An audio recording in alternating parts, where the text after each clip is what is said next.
I'm always cast as being opposed to Scottish independence.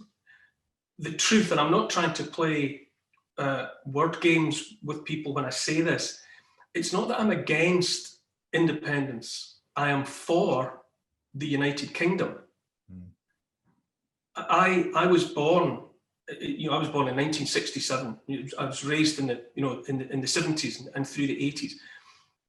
And to this day, I just consider myself, as I always have done, to be a British person. And that was, contrary to what people might think, given what's been happening to me in more recent times, I've always been really an apolitical person. I've never been a card-carrying member of a political party.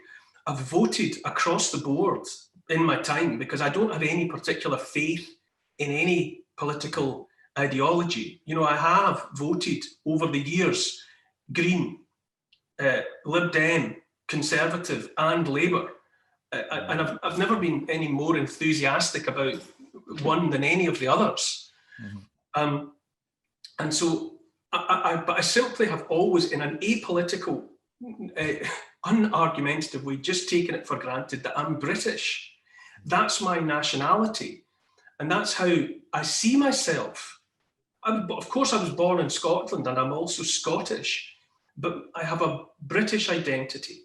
And for the last 20 years, the kind of work that I've had the privilege of doing, like Coast that you've already mentioned, and the various history documentaries, and a great deal of travel around Britain and crisscrossing Britain, for me, the national boundaries blurred and then disappeared long ago. And I feel a great sense of belonging everywhere I go in Britain. I've been warmly received north, south, east and west. I've had great receptions on stage, in theatres and while making television documentaries and while touring books in Wales, in Ireland, north and south. I'm well aware of the fact that the south is a separate, a separate entity, the Republic of Ireland, but in the north of Ireland as well, and in England and in Scotland, I've been treated with nothing but warmth.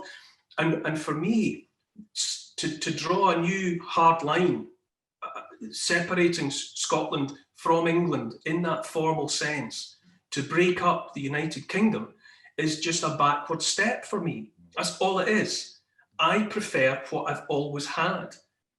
And I bridle at the thought that someone can take away my nationality and replace it with another. I mean, I push that to the point where I see that as infringing my human rights. I'm a British citizen. That's how I see myself. Not in any argumentative, pugnacious way. I'm not trying to make a point. That's just who I am. And I don't see that I should have to cede my right to understand myself as I am to some Johnny-come-lately politician.